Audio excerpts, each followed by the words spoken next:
Hey, everybody.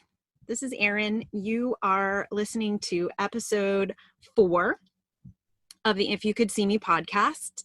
This is actually part 1 of 2. My friend Devin Walker and I had a couple of pretty great conversations, and in the light of some technical difficulties, we had to split this up into 2. And we talked about editing it down and, making it one shorter episode. But I just really loved these conversations. And I feel like he has so many wonderful little nuggets, and he's a really intelligent, really fascinating guy that I just decided to turn it into 2 episodes. So this is part 1, and then we'll have part 2, and you can listen to them all at once, or you can listen to them, separately. But I think you will really be excited. You can check out his brand new book, Gangstapreneur, and find out all about his adventures, his businesses. He's a remarkable philanthropist, an artist, a veteran. He is quite a dude. And he talks pretty candidly about his struggles with depression and the things that he's overcome in his life. And he had a pretty amazing childhood too. So I hope you enjoy this episode, and thanks so much for listening. Okay, so thank you so much, Devin Walker, for being here with me today. If You Could See Me podcast, I am so excited to have you. For the audience, Devin is a coach, a mentor, an entrepreneur, a philanthropist, an investor, an author, a podcaster, a speaker, and an all-around amazing person. Did I forget anything, Devin? Wow. I think that's pretty accurate. Okay, awesome. So I have been sitting here thinking about all the things that I want to talk to you about, and the questions that I want to ask you. And the thing that popped into my head is that I'm always really interested in where people started, where they grew up, what their childhoods were like. So the place that I really wanted for us to start is that I think you're a fascinating person, and I'm curious to know what little Devin wanted to be when he grew up. I wanted to be an entrepreneur. I knew exactly what I was going to be. Really? Absolutely. From what age? Oh, I don't know, as long as I can remember. And what kind 8 years old. I was 8 when I had my first invention. So, and I got a letter from the president congratulating me. It was a Reader's Digest competition for the Smithsonian Institute, and I entered an invention, a self-cleaning bird cage that went off and sat in the Smithsonian for a summer, and I got a letter from Jimmy Carter saying, "Dear Inventor." And I didn't win, but I was one of the many entrants. But just seeing the words "Dear Inventor" at 8 kind of solidified what I was going to be and who I was going to be from the president. That is so amazing. So at 8 years old, you invented a self-cleaning bird cage. Yeah, don't get too excited. My father showed me the article, and I asked him, well, how do you invent something? And he said, told me, well, you can either have a mouse trap, or you can come up with something that people end up doing.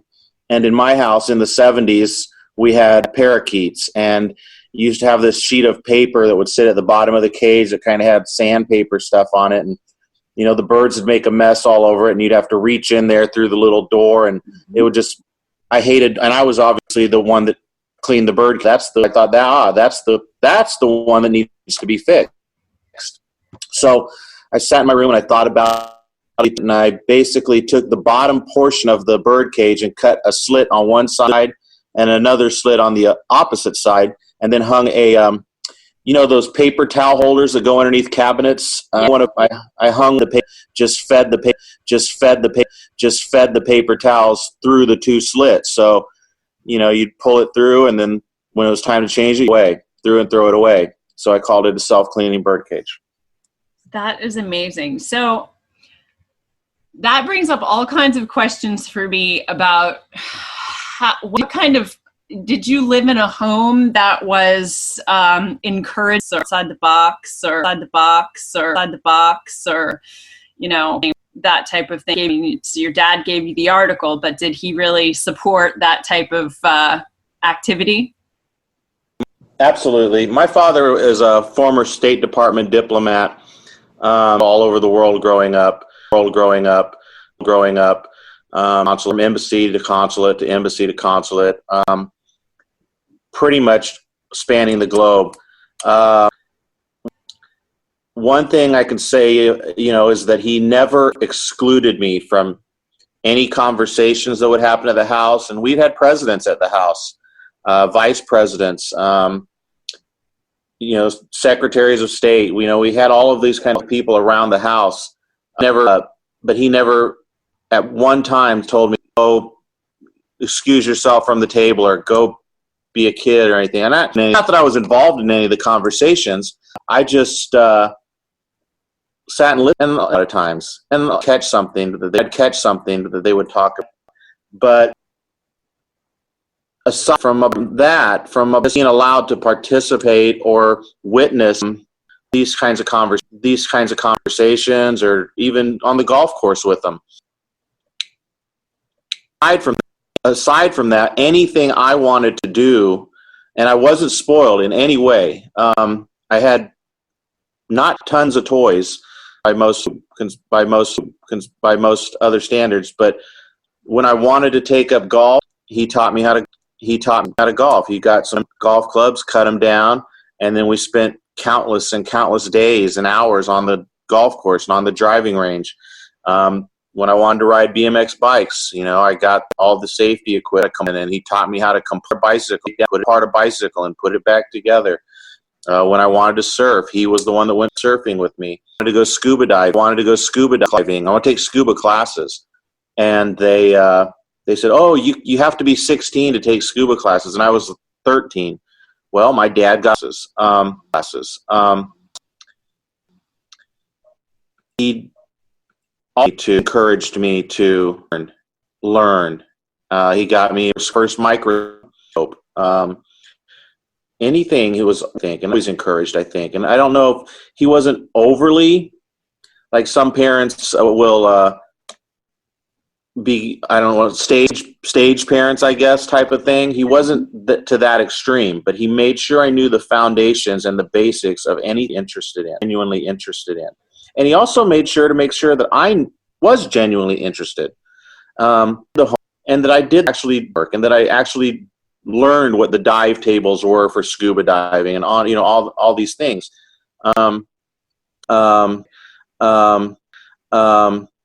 In other ways, my mother was.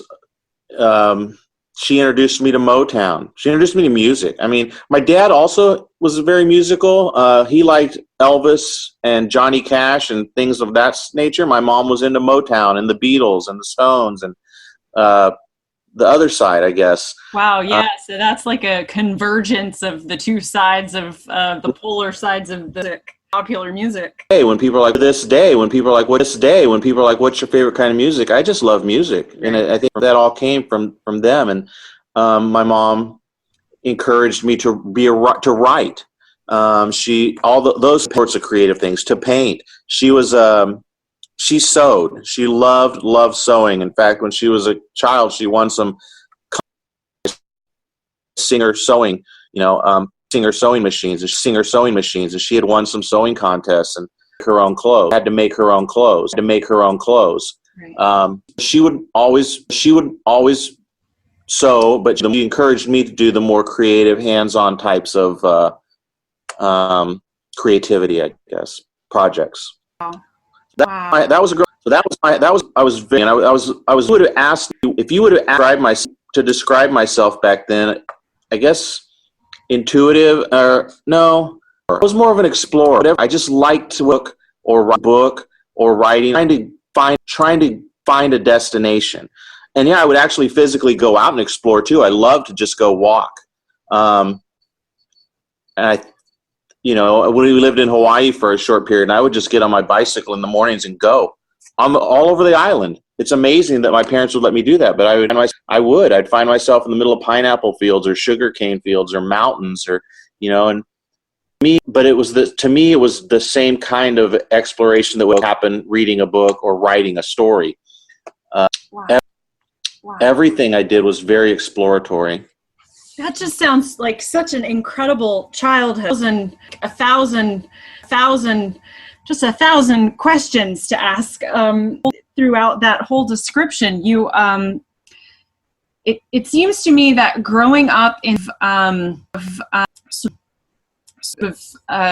nurturing, but also being able to be in all different places, being encouraged, curious.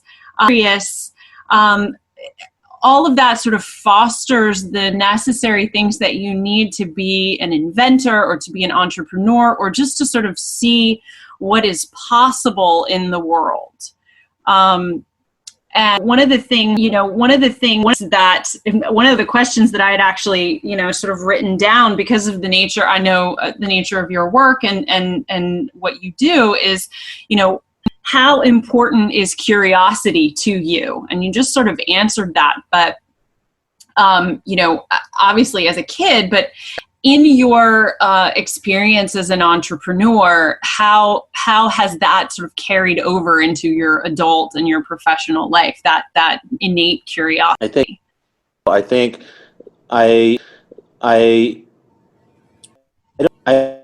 don't think I could reach any of the goals or have any insight or any true compassion or any of the things that make you or that compel you to go down a path, whether it's understanding where someone else is coming from, propose business that they're proposing to you, or understand where your business should go or could go. I think is the essential element to being, and I hate to use the word, but quote successful at what you do, whatever it is. Professional athlete. You're a professional athlete. You have to have some curiosity to drive you, to push you. How far can I go? What will it feel like to win the Super Bowl? I think curiosity is one of probably the main and less often spoke about that anything needs to have, and maybe it is described in other words. I don't know, but I can't imagine who I would be had my curiosity not been, I want to say, tolerated. Right. No, I get that. I do. I totally get that. Because it wasn't that I was told to be curious and to seek things out and to do that.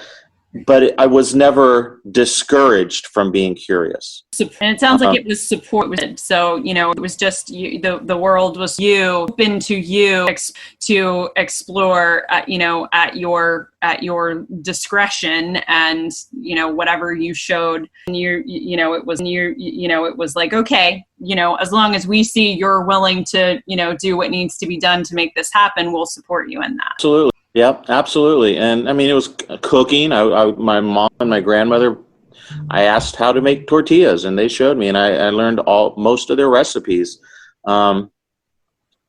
Amazing. There's just a lot of things like that. I don't want to say I'm a Renaissance man by any means, but we know the quintessential. I don't know a lot about any one thing, but I know a little bit about a lot of things. That's pretty much how I am. I mean, I love to garden. I can work on cars, and I can build businesses at the same time. I mean, invent things, take things to market, on and on and on. I do know what's not in my wheelhouse, though, and I avoid those things. It's just not who I am. It would be ingenuine for me to pursue something for the sake of it not being real to who I am. Right. So I guess the other thing, and coin that, and something that, something that I talk a lot, and something that I talk about a lot in my, and writing and work, and, that all of that is sort of the place where fear coincides with that curiosity. And, the word that's sort of popping up in my head right now that is, in my experience, the sort of embodiment, the fear, perfectionism. I'd love to hear your insights on, the benefits and detriments of being a perfectionist, and if you feel like that is something that helps you, or if you feel like that is something you are or not, or what comes up for you when I say that.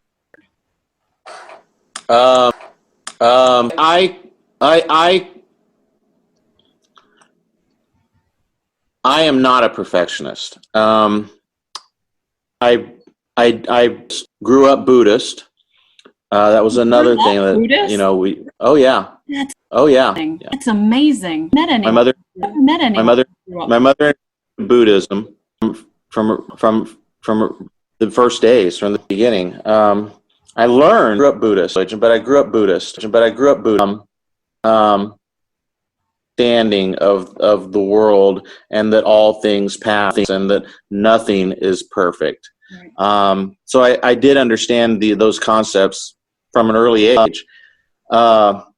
So there is no such thing as perfection. Nothing is perfect. Nothing ever will be and ever is.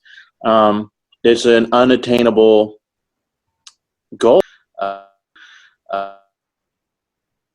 This needs to be perfect. And who's to say that the imperfect isn't perfect? Right. Perfect. Right.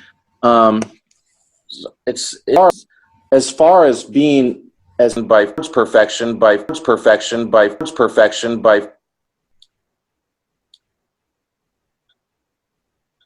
question would be fear of what? I'm probably notoriously fearless. Right. With a lot of decisions, not all.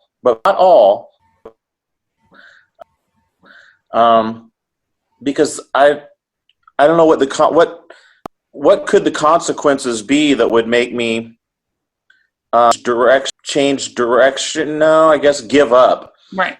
I can't imagine what they are. I mean, I've buried pretty much my entire family to this day. I've got buddies over, the left two buddies. I've buried my son. I lost a fiance. Countless heartbreaks. On and on and on. Any day above ground is a good day, the way I look at it. So if I'm up and moving and things are, I'm breathing, mm-hmm. then I know to really be what there is to really be more there. So you might say failure, but failure is, I consider it to be a Susical word. I don't even think, I can't believe that it's a real word. Failure to me, it's amazing to me that it's even in the dictionary. Because what is failure? My first thing in the morning, it took a few tries to get it to look as cool as it does. Those weren't failures. They were just pre-successes. The way I look at it, they're just part of the journey. And you can't get upset, and lots of times things didn't go the way I wanted them to. The outcome wasn't exactly what I was but it was just part of the journey. I love the word pre-success. Yeah, I mean, when I got up this morning and my hair didn't look the way I wanted, like I was saying earlier, I didn't shave my head and throw my brush in the trash can and go lay on my bed and cry. I didn't give up. I tried again, and I tweaked my hair a little bit. That's just part of it, until you get to the ultimate, whatever the goal is. So everything in your life, because from my perspective, as a person who lives with an anxiety disorder and who worries about everything all the time, and who tries very hard to, move outside of that and to talk to people like you who have this understanding of unattachment in a way that I have from an intellectual perspective, but not necessarily from an intrinsic or innate or internalized perspective yet, although I hope to get there. But there are, in my experiences, various varying degrees of, extreme. And so I wouldn't necessarily place, how my hair looks on the same level as my business being successful. And it sounds to me like what you're saying is that everything is, nothing necessarily needs to have more or less weight than any other. Just a process of, doing the things every day and doing them until, you've gotten them to where you want them to go. Okay. I do. Okay. I don't put any difference or, weight on whatever it is. I don't really know I don't really know what the question is on. I'm sure that there is a question. I'm fascinated.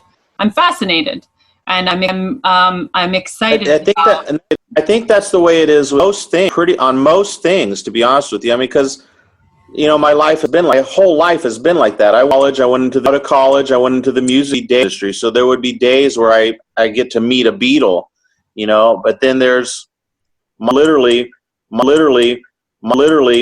my life has kind of engulfed this one, just as many experiences with the ones as I have. Right. And it's the only life I know. I don't really have anything to compare it to. Mm-hmm. To evaluate or to think about it very, very much, because it's the only one I know. It's the only one I know. So it is what it is. I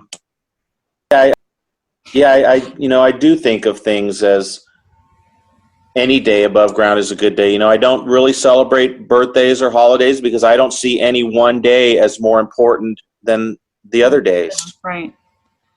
So that's a great day, all of them.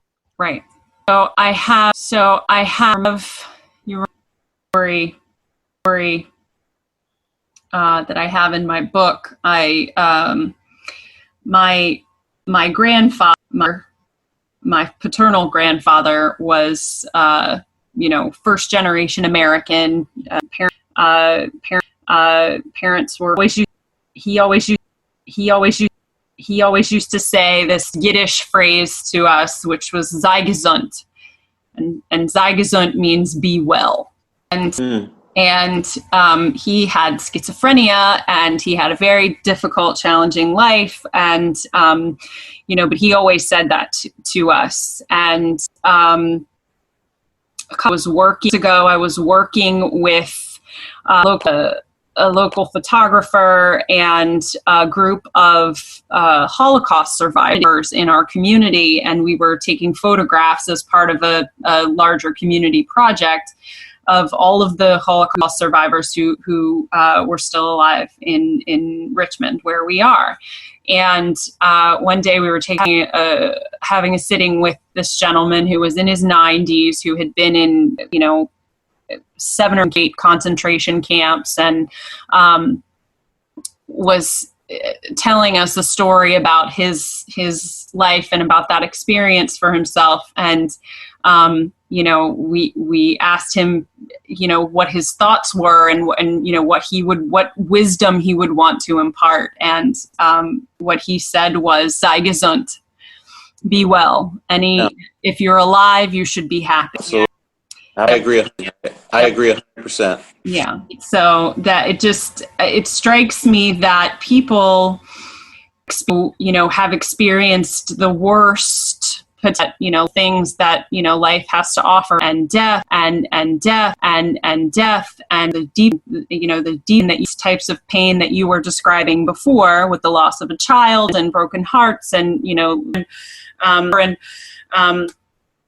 these experiences. It seems to me that experiences are the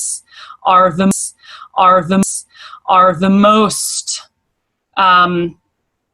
grateful for the opportunity to show up every day and to be alive, and to have a chance to just get to try again. I guess that leads me to, you are a successful business person who is also an incredibly good and generous and kind and giving human being. And I would like to know, how that for you, how to be for you, how philanthropy was something that was going to be really important to you, and not even just give your money, but you give your time. A generous person. I would like for you to talk a little bit about that and what that means for you in your life. If I could back up real quick, what we were just talking about, it sucks. Them is pain. Yeah. Them is pain. Yeah. It's too bad. It's unfortunate that's where you experience that to gain real wisdom. Yeah. I guarantee that anyone that we look up to, that we think is wise, or has been wise, would give anything to be ignorant in whatever it is made. Martin Luther King, I guarantee he would give anything, know what racism was, to have no concept that it even ever existed. No question. And it's too bad that that's where wisdom comes from.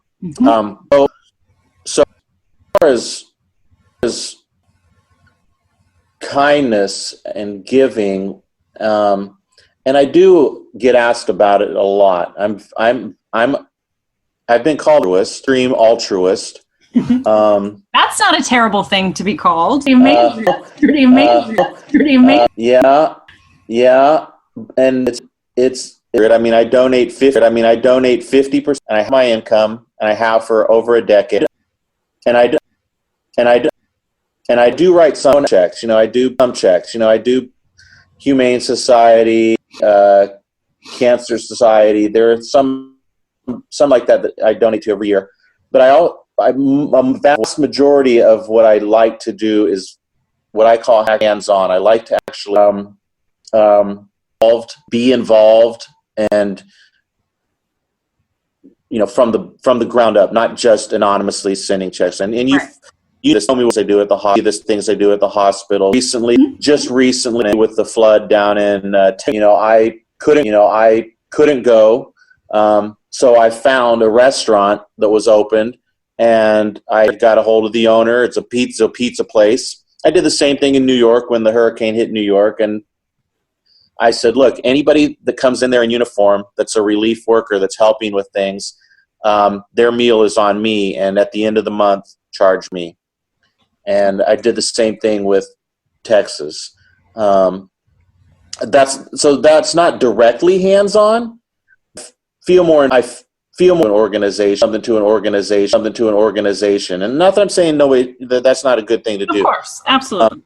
But I'm that type where I like to be involved. I like to go down to orphanages in Mexico and then go to the store and or go to the orphanage and find out what their needs are, and then go to the store and get everything, whatever it is they need. A lot of times people see me go on what they think are vacations. I can't remember the last real vacation I had, but the second I land somewhere, I get in a car. Used to be cab driver. Out my Uber, take me to where there's kids that need help, and that's where we go. That's been the way for for almost 10 years now. As far as where that comes from, I'd like to say it comes from being Buddhist. I'd like to say it comes from my mother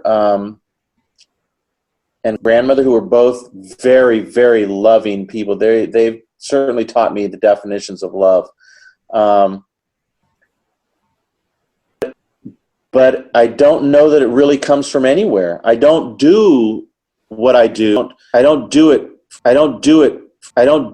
for it. Not just me. I guarantee you that any of this as donors or givers don't do it for the PR. Right. They don't do it to feel good. They genuinely, then they don't do it for the taxes or whatever a lot of people think. Right. They genuinely do it because they have to. I don't want to say it's a calling either. It's like I understand. It's like breathing. Yeah. I don't breathe and expect something in return from the air. It's just what I do. And that's the way giving and kindness is. I don't seek it out. That's the best way for me to describe it, is it's like breathing. I love that. And I'm willing to bet it's the same for anyone else I have a lot of people that come to me and say, I would give, Devin, if I had your resources. I would give if this, I would give that. But No. And I criticize them. It's not my place to judge anybody. I can say that it costs me $0 to go to the cancer center over here and sit with the ladies and just listen to them tell stories and hold their hands. Exactly. Or to the VA hospital and serve breakfast in the mornings. Mm-hmm. Whatever it is, and I can't imagine not doing the things I do. Right.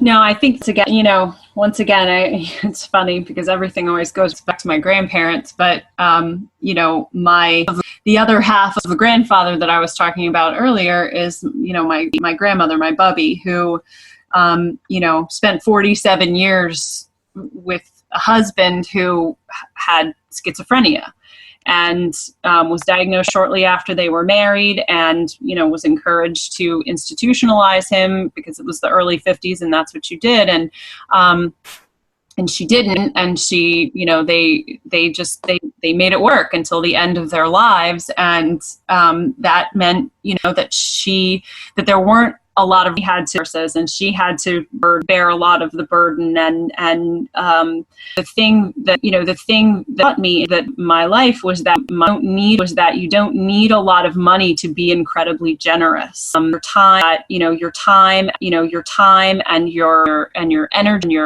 energy and whatever it is to give can be enough. And she did that, and taught me the same thing through her example, that you just give what you have and be okay, because there's more important things in the world than financial resources. Just being there for another impersonally. Money fixes money problems, and that's it. Exactly. That's it. Exactly. So I think that you are one of a kind, my friend. I really do, and I don't mean that to be an empty compliment. I mean it seriously. The people that I talk to as part of this particular project are all so unique and different in their approaches to the world, and but the thing that I've learned throughout this experience is just that, everybody has a remarkable story, and everybody comes at their lives from a very unique place, and we spend so much time trying to put people in boxes and trying to make assessments or judgments of people based on who they are or where they came from or what we assume to be true about them. And when you hear someone tell the story of their own lives, you realize that everybody is fascinating. I think that you are so interesting, and I'm sorry, I keep saying that over and over again. But I'm just so I am, and that's I find everyone else interesting. Right. So let me ask you this, because so much of what we talk about here is sort of wrapped up in mental health, and it sounds to me like you have had your share of trauma and loss in your life. Yes. How do you manage your mental health? What are the things that you do that help you to be able to manage your relationships and, manage your business and all of those things? I'm not sure what I use. I do know that I've been meditating my whole life, so I'm in a constant state of meditation at this point. I don't know that that's a tool that I use for coping or not. I do know, though, that I've often, I don't know. I honestly don't know how to know what, because I don't know what to do to cope. I don't know that I have anything that is a tool in a toolbox that I pull out and I'm like, I need to do this. Right. I just go throughout my day. I have in my past gone to quote unquote a professional, and I can't say anything bad about those. I can just say that the right path wasn't the right path for me. Right. When my son study, and I was in tears, and she pushed some Kleenex box across her desk and told me that I know how you're feeling, and well, unfortunately, you don't know how I'm feeling. Even if you've lost a child yourself, you don't know how I'm feeling. So I walked out of that office and never went back. At one point, my mother talked me into going and seeing a Catholic priest who was across the street from where I was living. And old Irish Catholic priest, kind of just told me, and here all crying and everything. That ain't going to do you any good. And so never saw him again. Very compassionate. Yeah. And then one time, actually had some flashbacks from the war, and I had to pull off on the side of the road when that happened. Had two of them in a span of a week, and I hadn't had any before. And the person I was with at the time, she said that I should go talk to somebody. Found a counselor and talked for weeks. I talked for weeks. I don't even know, maybe 5-6 months or so. 5-6 months or so. 5-6 months or so. At one point, and this wasn't like a negative like the previous two instances. She went in one day and she said, "Devin, you are more than welcome to keep coming in, and I will keep listening to these things in your life. Genuinely don't know that I can do anything for you." She said, "You don't drink alcohol, and you don't do any drugs. You don't have anger issues. You're not seeing dragons in the street. Whatever it was." She said, "You seem to be coping all these incredible things, and I don't know that I have anything I can give to you." She said, "But you're more than welcome to keep coming if you want to vent, if you just want to talk about it." And I understood what she was saying. I don't know that there's anything that she could have done. And I've had lots of people say, "Well, you haven't had the right experiences." And I think those sorts of things work for other people. And there's different things that work for everybody else. I don't know what works for me. Maybe I haven't ever coped with anything. And I just recently lost another close friend. I think past summer, has been close suicidal friends that have realized. But every year, I think, has been some kind of something, whether it was my grandparents, or my mother, or so on and so on. And so, I lost my dog of 15 years a few months ago. So there's always been things like that, but I just don't know why my brain doesn't process things the way I think. Because it's a good thing. When my son died, I was off the next day. I started working not because I was running away from it, or because I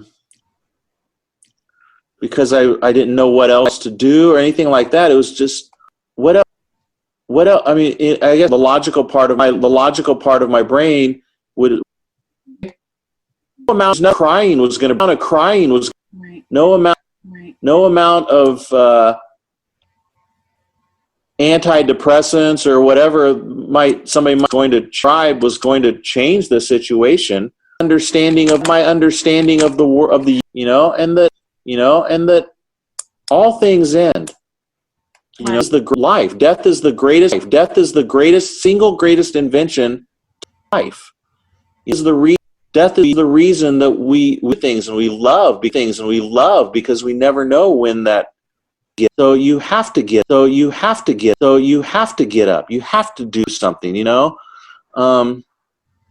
So I think part of my brain said, "Okay, let's go. Let's get going." And I think and a lot of people might see that on the surface as, "Oh, you're just pushing." I'm the back, but I'm really not, because I think think about these things and people every day. I really do. I just don't. I include that in my day pretty much as they always had been included. Right.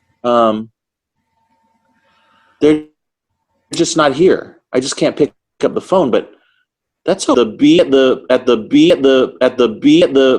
beach will end too. It's going to end too. Storm. It's going to end too. It's going to end too. And everything is going to end. If I understand a sun, a star, a galaxy, everything ends. So if I understand that from the get-go, then I don't have any attachment. And to probably the most difficult thing a human can do, because we do get attached. Right. We don't want to get out of the pool. We don't. We don't want that steak to. We don't want to finish. It tastes so good. We don't want our friends to end. We don't want this love to end. Whatever it does. Really it does. Okay. It's okay. And when you realize that all things go, you can just let go. You're no longer attached. But you don't love them any less if you're not attached. People confuse being attached to something with caring about it. Right. And they're two totally different things. I can't help but think that your ability to do innate. I mean, I think it's innate. I think that there is just that capacity within you to understand that. But I do. I mean, the lifelong meditation, and that Buddhist upbringing. I just can't help but see those two things. Is sort of helping you to be able to come to this place or have this understanding in a way that I personally and just so struggle with. As far as I'm concerned, this is talking about. This is the. Let me clarify, and maybe listeners, and maybe I can just and for you, I clarify it for you. There's asked about it. I'm asked about it constantly. Buddhism is one of the things I'm probably asked about as much as business and as much as ROI and everything else that people want to know. And the one thing I can say about Buddhism is it's a path that I trust. Right. And it's very important for people to know that it's not a religion. Buddhism is not a religion. In fact, would have told you that it was a raft. It's a way to get from one side of the river to the other, nothing more. Mm-hmm. I know lots of Buddhists, Christian Buddhists. I know a lot of Jewish Buddhists. I do too, Jewish Buddhists, and it's important for listeners to know that. And being Buddhist for as long as I have, and even Buddhist monks who they have to study to become a monk for at least 15 years. Right. And the reason that is because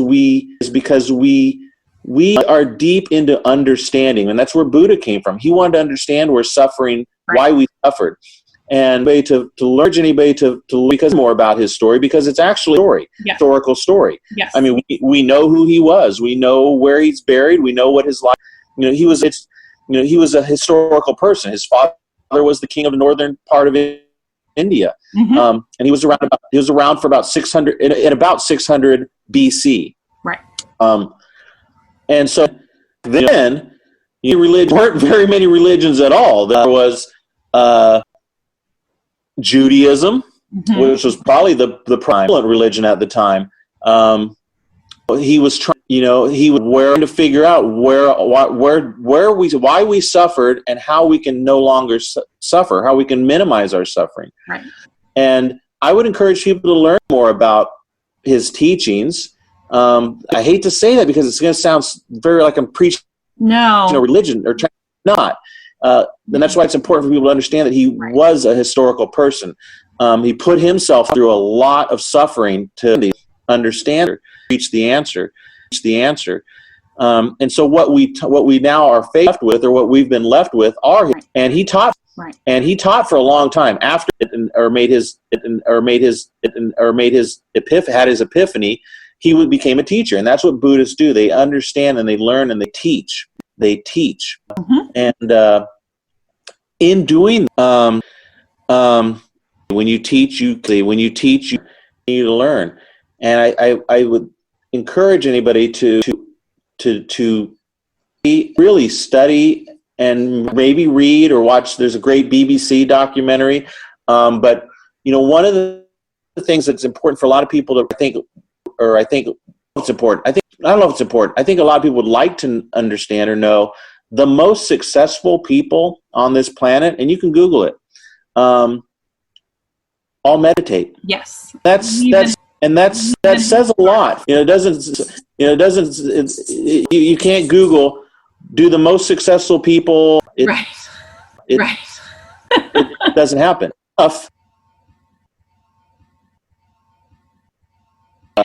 No, I've been obsessed with meditation practice and mindfulness over the last several years, and have noticed so many significant changes, and also notice when I fall off the wagon and I don't do it for sort of that, I sort of lapse into a very chaotic brain. So gaining a practice of meditation will change your life. Yes. And I'm not just really loosely. If there's anything adopt meditation. And Deepak Chopra, who gave me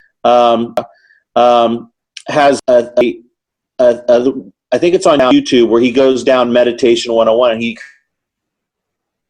myths, do you have to sit like this? Do you have to? You don't have to.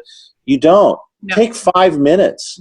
And people think, well, I'm going to fall asleep, or I can't clear my mind. Don't. It's not about clearing your mind. It's not about relaxing. People should understand this. And if you think about it, the reason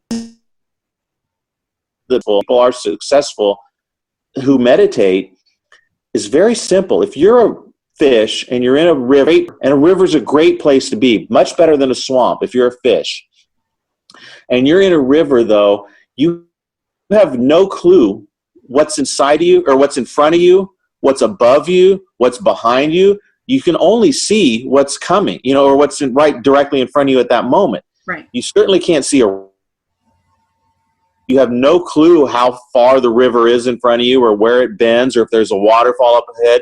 You certainly have no concept of where the water's coming from, upstream. Then you have clearly no concept that there's a bank and fields and trees and mountains and on and on and on. Through only concept you have is of you, directly in front of you. Right. Now, if you are able to get up on that plateau, get up on the side of one of those mountains and look down at that stream, suddenly all the pieces fall, and you see, oh, okay, there's a tree right there, and that's where those bugs that I keep eating are landing in the water. So that's where the food's coming from. And you're able to see the big picture and where things come. And that is why successful people meditate, because it allows them to see the big picture.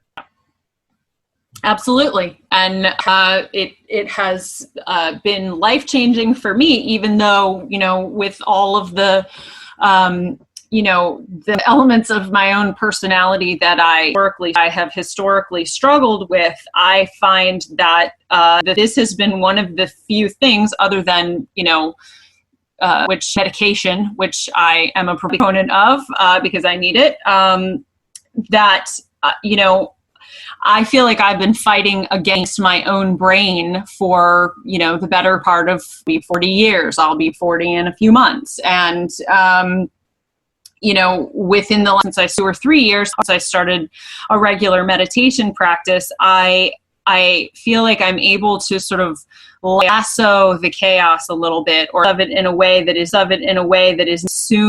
consume me,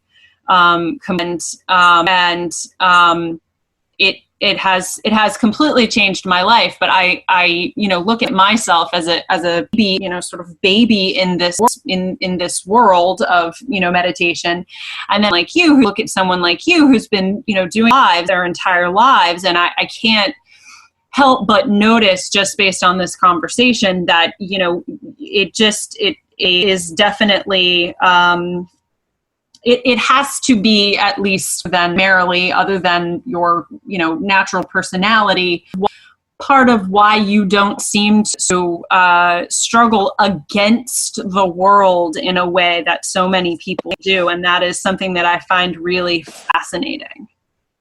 I think it probably be what it is. Say that again. I'm sorry, you cut out a little bit. I think my internet connection's a little wonky. Are you there? I'm afraid I'm losing.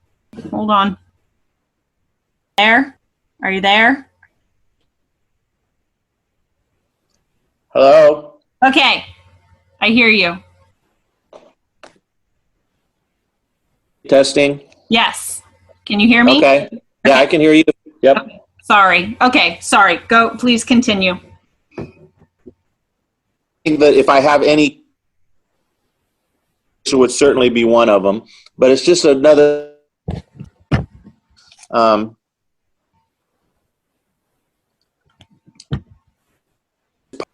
It's part of what I. But meditation. Walking, sitting, but nowadays I'm just in a constant state of being awake and aware. Right. And that's really all meditation does for you, is allow you to be awake and aware. I feel like there are so many ways in which, and we'll wrap up in just another couple of minutes, but You are. Okay. And if you are. Okay. Thank you for so much time. I feel like the world, I am an empath naturally, and so I feel all the pain of all the people all the time. And I feel like right now we are in pain in a way that, I realize the world is in pain a lot. And, maybe just in our particular culture, we are really feeling some growing pains. And I believe that's what we're experiencing. But I think it's really important for people to have tools in their arsenal in this way. And so, meditation is something that we haven't talked about on this podcast before. We've talked about writing, and we've talked about art, and we've talked about, mental health interventions. But this is another, maybe for you, it's just so much a part of who you are that it is, you don't even think about it anymore. But I do think that there's this burgeoning awakening around this type of intervention, incredibly helpful. So I appreciate you sharing your experience within us in this regard. Is there anything that, are you an artist? Are you a musician? What do you do for fun? What do you do just to, let off steam and just enjoy yourself? It's all fun. Like I said, any day above ground, I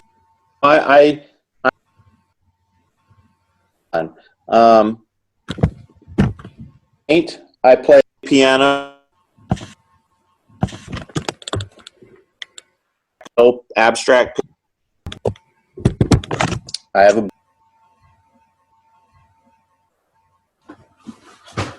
You are travel. You are breaking up again, Devin. Hang on one second. I'm gonna How about now? Are you okay? Talk some more. Can you hear me?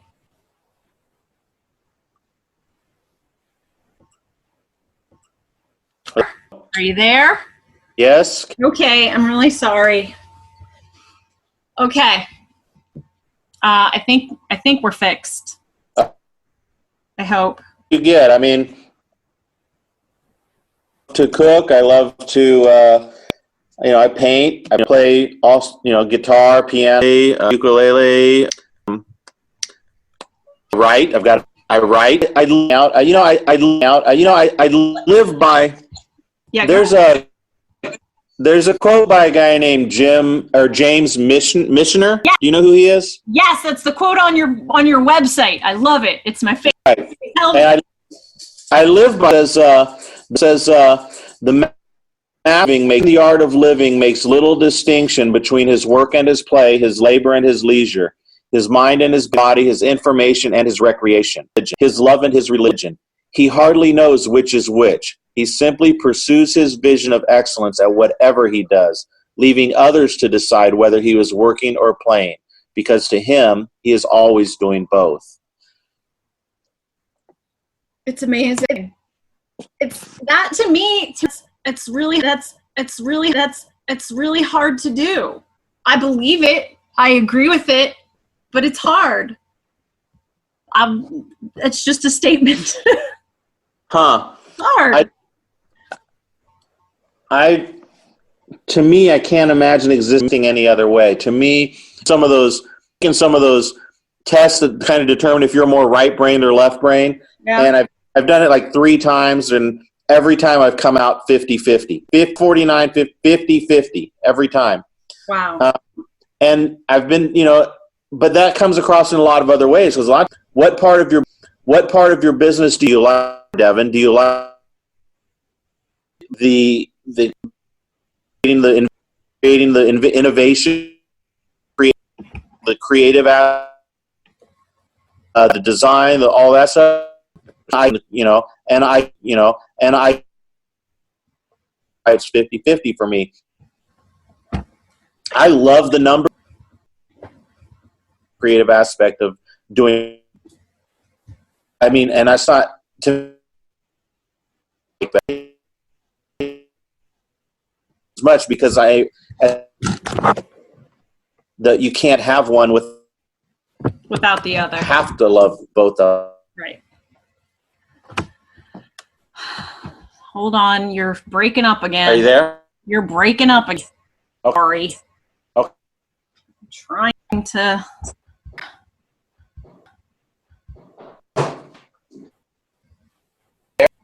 Are you there? I'm here.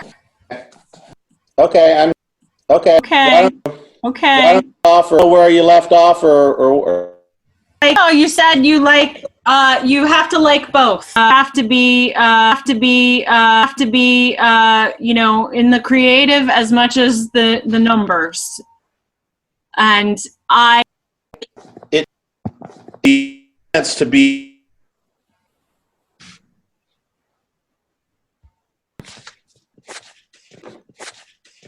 Testing. Yeah. I'm so sorry. You're completely breaking up. Hold on. Just give me 2 seconds. I'm going to try and go in a different space. And maybe that will work. I'm working up against a giant. All right. Can you hear me now? I hear you really well. Oh, good. I'm so glad. All right, I'm in a different room. Okay. So hopefully that will be better, and I can edit out all of the Right. other stuff. Okay. So, but I mean, there has to be, and maybe there's not. Maybe you're superhuman in a way that you need to be my guru. Doubtful. But, I mean, like, there's the stuff that you just, like, I just can't get excited about, or that I get super overwhelmed about. And this, maybe this is going to turn into a therapy session, but you seem to have this down in a way that I am very interested in figuring out. There's no part of your life that you're just like, I just don't want to do this. I don't want to deal with it. No, I don't. You just don't want to deal with. What else would I do and I don't know if deal with is probably the right term, but I don't know what else I would do. I mean, dealing, quote unquote, dealing is just living. And no, I can't imagine not. I don't get overwhelmed by things. I don't take anything personally. I'm not here to judge anyone. So I don't, at the end of the day, all I have is this very second right here in front of me. Last second is gone. Right. No clue. I have no clue what no point in one second is. So there's no point in worrying, having anxiety over anything. So, and as far as control, all I have to control is this very second that I have right now. So I don't know that I get overwhelmed by things. I wrestle with a lot. I am diagnosed by the VA with PTSD from the war, from, I would say, probably a few incidents, but I can name from the Gulf War. What made you join the military? I thought it'd make my father happy, and it did. But it certainly wasn't for me. And it's the second that they gave me the opportunity to get out, I got out. I learned right away that it wasn't for me. Mm-hmm. I say right away. I mean, I went through boot camp, went through all the stuff, and then got deployed to the war only a year after joining. So. How old were you? Geez, 22. Wow. 22, yeah. And what about it wasn't for you? Number one, I didn't want to wear the same clothes every day for the next 20 years. I wanted to look different. You got a really good fashion sense. That's for sure. I didn't want to dress like everybody else. Guys yelling at me for the next 20 years. Number two, I just that type of life didn't fit me. Right. And also the lack of being able to do and what you were assigned. Right. The inability to genuinely innovate has no appeal to me. We talked about my childhood. Mm-hmm. I can't imagine punching a clock. Right. Well, that's why it's so fascinating to me that after hearing about your childhood and knowing about who you are now, I could never imagine you being in the military. Right. And like I said, it was at a time where I thought it would make my dad happy, and it did make him happy. He enjoyed me. He was very old school. That was real job.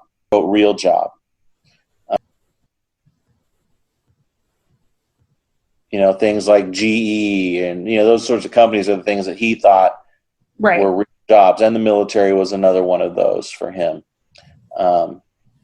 So what did he think about entrepreneurial spirit?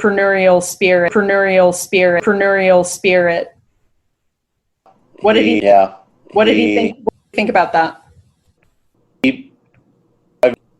I've never talked to him about it, honestly, but I think he thought it was just of his, what most of his generation think, another word for being unemployed, which is too bad. And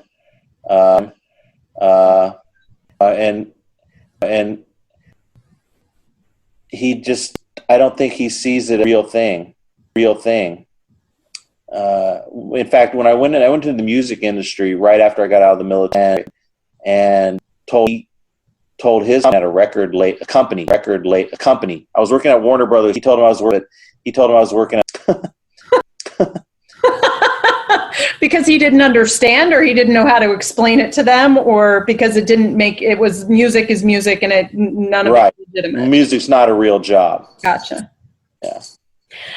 I find that really interesting, just based on, we all kind of internalize the voices of our parents, one or the other of our parents generally, and, make decisions, at least to a certain degree, based on what their voice is in the back of our head, or what we think they'll be happy with. And, I guess, we all have to make peace with, to a certain degree,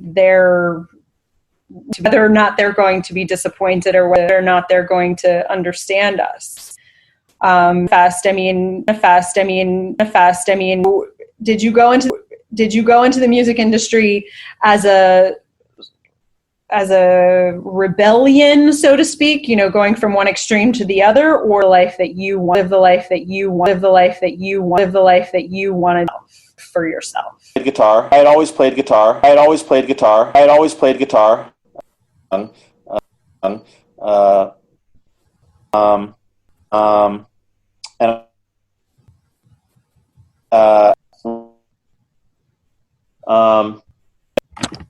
met a guy who president of a record label, and took him up to look him up.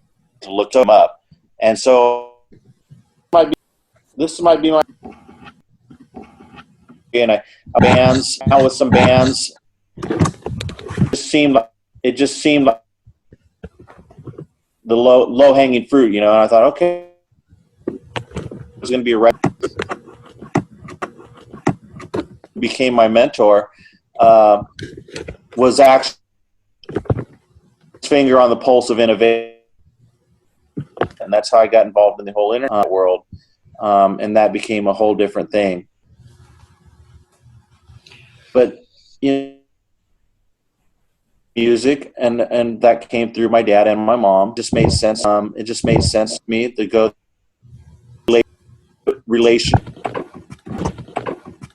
And I thought, this would be good. I was managing a few bands. It's going at the time. So, and I apologize because I'm having more internet connection problems. So I'm just moving around once again.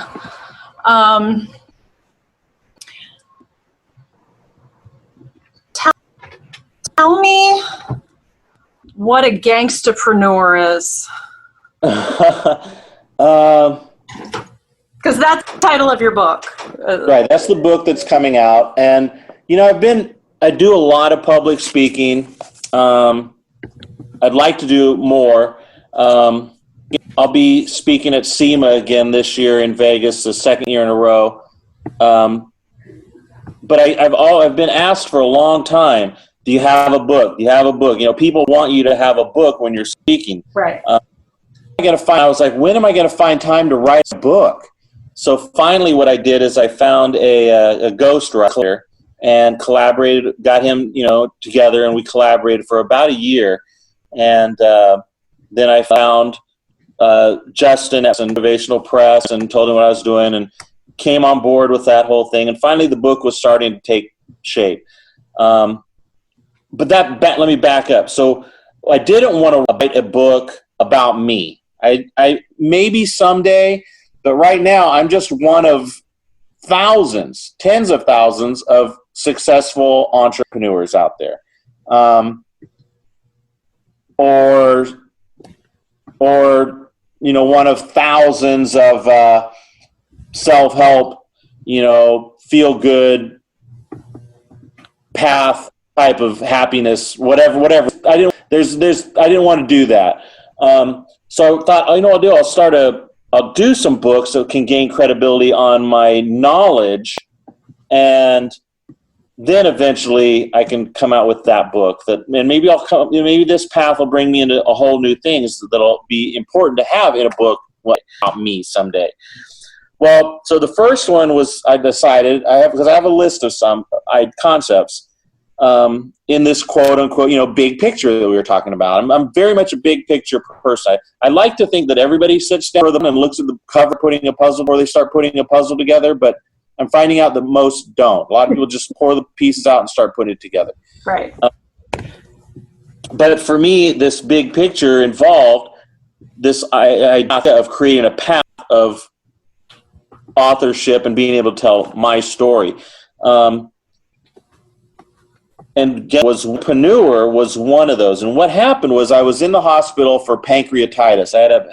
I think I'd been living with it for years, but just didn't know what it was, because I'd wake up in the middle of the night with these horrible pains. And finally I had one in the middle of the day that dropped me to my knees.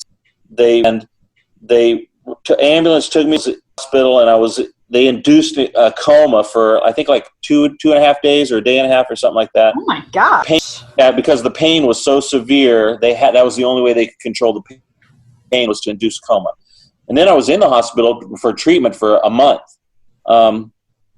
So as I don't watch a lot of TV. I have cable, if any. I don't have cable, any of that. I do have Hulu. Usually watch TV, but while I was in the hospital, I found this History Channel or Discovery Channel or something like that, and they had this show on that was Gangland, and I think it was called Gangland. They would, each episode would highlight different the Hells Angels in one episode, the Mongols in one, the Italian Mafia, Bloods, different street gangs, each episode. And every time this show would come on, they'd go through these gangs and the history of them and how they work and how they operate. And every single thing they said, I was like, that's entrepreneur. Yes, no question. Every single thing these guys do is the same thing I do, except. And I'm going to not know what it's ever like to be in jail. Right. So some could argue that they're probably the most successful entrepreneurs ever. No question. I mean, you can go to Japan and say, "Hey, Hell's Angels," and somebody knows what you're talking about. That's incredible branding. You know what I mean? It is. You're right. And so everything they talk about, they know how to do market research. They know how to their product inside and out. They know who their market is. They know what their brand is. They know how to strategize. They know what their leadership structure is, on and on and on. I mean, just go down the list. And so I thought, if somebody could write a book illustrating what these guys are doing, maybe it'll turn on some lights to allow some of them to live longer also. Absolutely. Maybe if I illustrate that these guys have legitimate skills, legitimately, they recognize that I'm not stuck here in the street. Damon John comes from that world. Holmes comes from that world. There's a lot of people that come from that world. And they think that it's rare for them to get out. But what those guys realize, quote unquote, hustle a lot. They recognize that they had skills that the people they looked up to also had. Yeah. And so they said, okay, I'm going to apply those skills to something to get me out of here. So what Gangsterpreneur as a book does is it goes through each one of those skills and illustrates that they do have those and how they can apply them. There's a sociological theory basically says that, the skills are natural to the person, are intrinsic to the person, and it's people just take advantage of whatever the opportunities are in front of them to put those skills to work. Yeah. And so very often in those, types of environments that, that gangs grow out of, it's simply just, what do I see in front of me that I can utilize to be able to, meet and exceed my needs and make money and, have status in my community and, support my family and, feel empowered in the world. And so, I mean, it is definitely a timely subject matter. The beauty of, I'll tell people, there's no such dealer, and there isn't. A lot of people say, well, he's got gold chains and he's got these rims on his car. He lives in a nice house. He lives in a nice house, but that's not wealth. That's not sustainable. That's not the kind of genuine wealth that will last and replenish itself. That question, but very in the type of communities that people grow up in, you're not necessarily looking that far down the road. You're looking at how can I meet my needs. I think it's a really useful conversation to have, and what you're doing is really interesting to talk about. How do you develop wealth and how do you put those skills to work in a certain way that helps people to get out of those circumstances? One of the things I do, Lansing is a huge prison here in Kansas. It's one of the it's the real deal kind of a prison, and they asked me to come out there and speak to the inmates. Your point, they're like, you're cool, you're young, you're hip and the inmate, and I think the inmates will connect with you. Can you come out and kind of tell your story? So I did it a couple of times, and one day the warden called me up and he said, "Hey, Devin, the inmates are walking around the yard quoting you, and you're making a real." Well, because what they were quoting, he told me, was one of the things I get asked about. Everybody asks about money. Everybody wants to know about money. Right. And I always say, money, if you do things for the right reasons. I have a library at my house. I have a great library, and I have every book about quote-unquote success from Napoleon Hill and P.T. Barnum and Cornelius Vanderbilt, all the way up through Master P. I've got Master P's book on business and success. So I've got everything in between, whether it's Trump or Russell Simmons or Jack Canfield. I've got them all, and I've read them all. And I don't just read. I'm a true student of success. I mean, I know why Disney made the decisions he made and had done the things he did, and same with Vanderbilt or JP. Genuinely became a student and am a student. Zuckerberg, you name it. I all of those books all say be honest, have integrity, and have a good. And the laws of the universe don't go any other way. People aren't going to say, "Oh, that Erin, she has a great product, and I'm not going to do business with her." That's who they do business with. Right. But you have to genuinely be that. You can't fake it. And for me, every single day I've built my whole life on that. And so when I explain that to these, this is what I have to do is, and because for those guys, I go out there and talk so I would start to do that. And one of the things that, like I said, that they kept asking about was money, and one buys freedom. That's what money buys. Now, freedom can be different for everybody, but it is different for everybody. But if I want a sandwich, if I want a car, I can get a car. If I want a plane, I can get a plane. If I want an island, I can get an island. And money allows me to do that. But I wish we lived in a different world where you know me, you know, I'm Buddhist. I wish that love was the currency of the world. Right. I wish that I could have gone to the hospital when my mom was fighting breast cancer. I really love you. But I couldn't do it. But what I could do is write checks and get her the best possible everything she could get. You know, I wish that I could go downtown and say, get on a bus and say, hey, man, I love you, and he'll take me a few blocks, but I can't.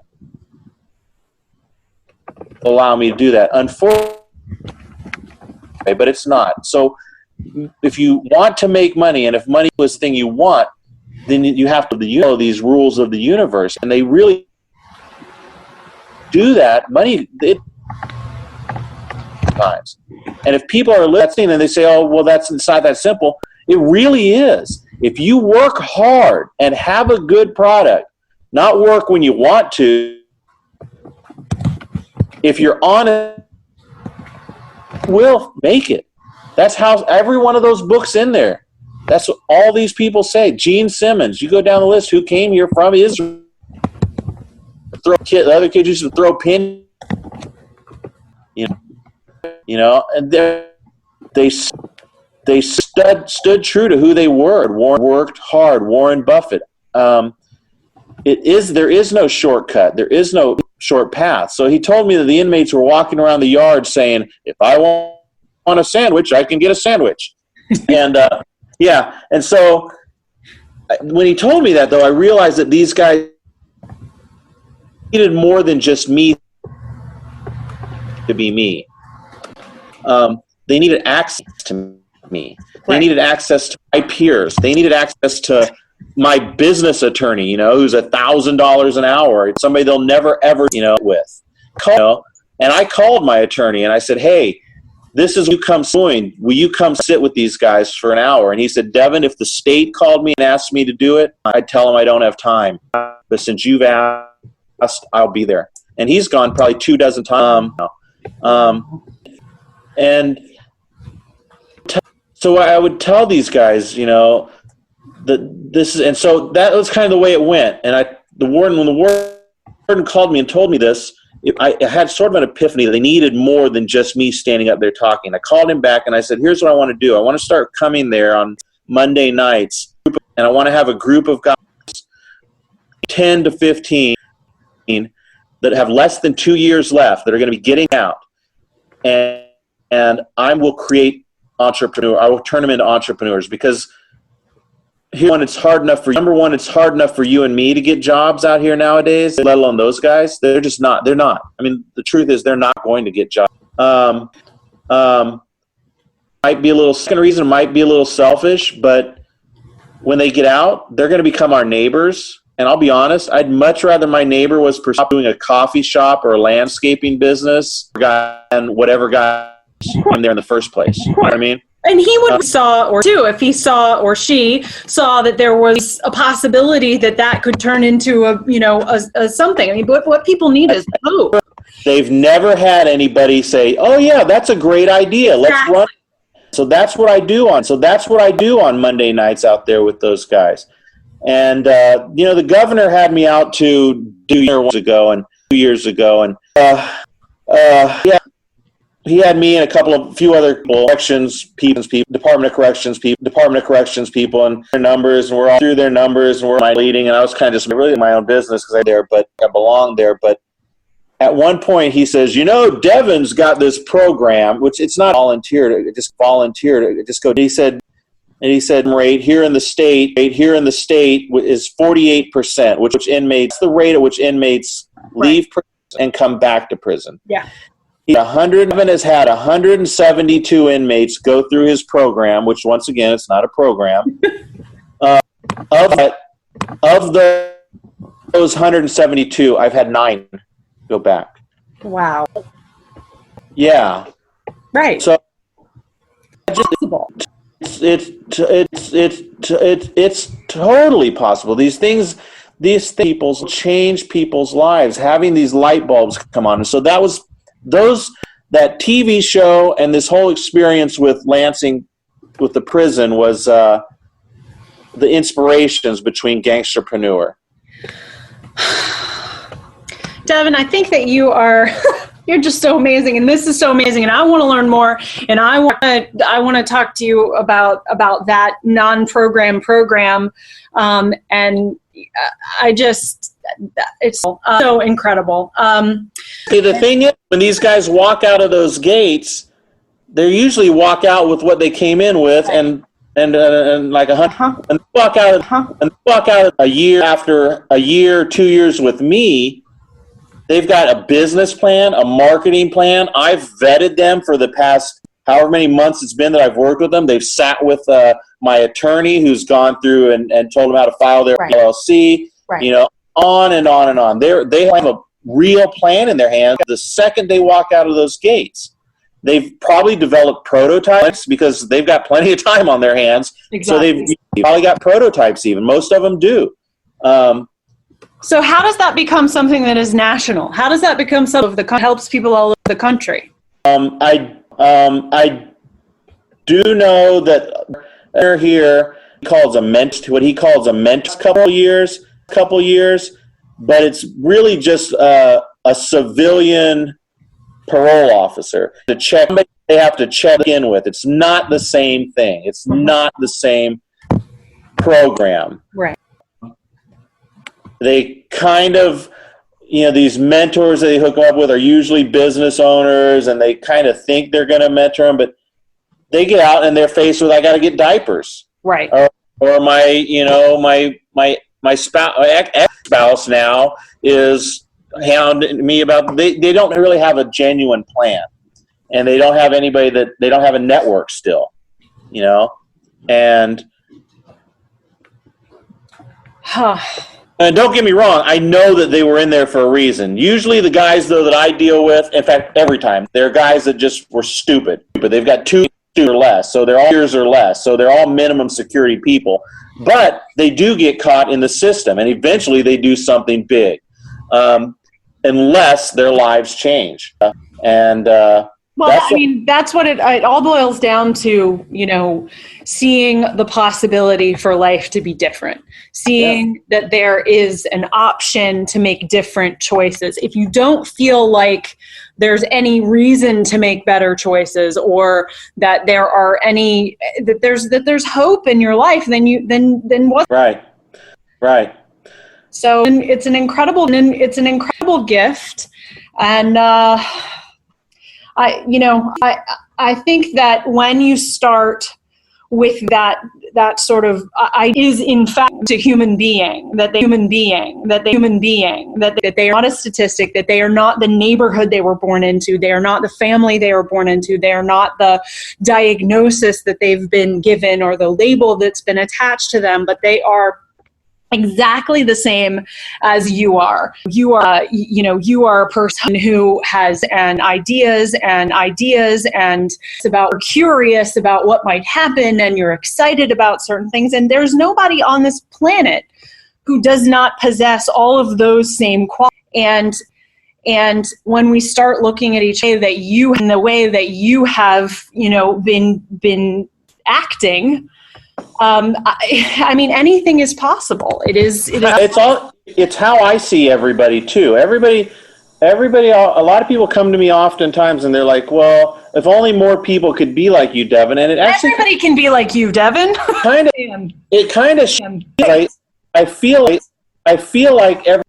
like everyone is. In my heart, I think everyone is. They're standing in a dark room and don't know that the light switch is there. Exactly. Maybe, but it's not my place to judge anyone. So I may perhaps when it a little naive when it comes to that. And maybe I'm not stupid. There are probably people out there who have only, but I don't know that they always will. But it's also not, I know what I'm here for me. I can only control one world, and that's me. This world, and that's me. Exactly. You can't control your kids. You really can't. No, I know. Believe me. But through controlling you, it will control or influence is probably. And I do live that way. I used to go around and I'd speak on business. I used to do this thing called the yin and yang of entrepreneurship, or the guy ran the SBA section, regional section, and he was the director of that. And we would do the yin yang of entrepreneurship, and he would get up, he'd talk about the nuts and bolts of starting a business. What your ROI should look like, how to file LLC, how to get all your LLC, how to get what I call the boring stuff, right? Right. And then I come out and I'd be like, bam, dream big, go for it, jump, all the Devin stuff. I'd come out and it was kind of neat. It was a really cool thing. I liked doing that. Right. But then at one point, he started doing this thing where he'd get up there, and before he introduced me, he'd say, not everyone can have the Midas touch in business like Devin here. And I'd be like, man, what? Just sitting there. And then he'd reach in his basket, his little bag that he had, a lot of basketball, and he'd start dribbling it. And he's talking to the audience. And it was a cool thing, but he'd say, Devin has this thing that I like to call the Michael Jordan syndrome when it comes to business. And it's as if you were dribbling down the court and you got to the top of the key and there's 5 guys between you and the basket. And you look over at the bench to Michael Jordan and you say, what do I do? And it's simple. It's simple. Just jump over all their heads and slam dunk the ball. Right. And he said, Devin has Michael Jordan syndrome when it comes to business. And I do tend to tell people, it's simple. Just do it. Just go. Just start, because it's true. You can only do what you can do with what you got. Right. I wish somebody would have written me a 50-star my first check when I started my first company, but I did. Wishes somebody would have. On and on and on. They didn't. We just started. The most successful people just started with what they had. And they worked hard, and they had integrity, and they did it. And one day we were going to, after he'd done that maybe a dozen times or so, 10 times or so, we, hey, don't do the Michael Jordan thing today. And he said, why? What's wrong? He kind of laughed, and I'm like, no, I don't like being compared to Michael Jordan. Compare Steve Jobs to Michael Jordan. Compare somebody because those guys are the greatest ever. Henry Ford. Don't compare me. Compare me like Dennis Rodman or somebody. Okay, but Dennis Rodman, Michael Jordan, Steve Jobs, all of these people are still incredibly gifted, talented. But I thought it was the greatest ever, though. I thought comparing me to the greatest ever was a big stretch. I hear you. He said, Devin, I don't think you understand what I'm saying. Right. I said, well, I guess I don't. And he explained, but based on a paraphrase, basically what he said was, he said, it's as if Michael Jordan is dribbling down that court. When he gets to the top of the key and there's 5 people between him and the basket, he takes off and jumps, and he has no idea that he's going to get to the basket, that somebody's going to knock his feet out from under it. Basket. When he gets to the basket, the ball's going to hit the back of the rim and go bang, shoot off the audience. He has no idea.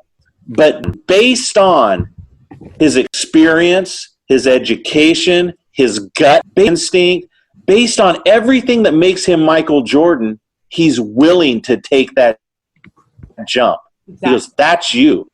He goes, because a successful person doesn't just jump. We can't afford it. A lot of people say, the successful people take risks. We don't. I can't afford to take a risk. Warren Buffett can't afford to take a risk. We take calculated risks based on our gut instinct, based on our experience, based on our knowledge, based on our information. That's what we do, and that's when Michael Jordan decides if it's worth jumping over all those heads. If it's not, he passes it off to Scottie Pippen. And a successful person recognizes those things. Exactly. No, that's actually kind of like a perfect place to come to a close, is just, that moment where you have to take everything that you have experienced in your life and use everything that you know about the world to make the decision in the moment to go one direction or another. And it is just as much of a skill to pass the ball to Scottie Pippen than it takes to take the shot and jump over all that. Slam dunk.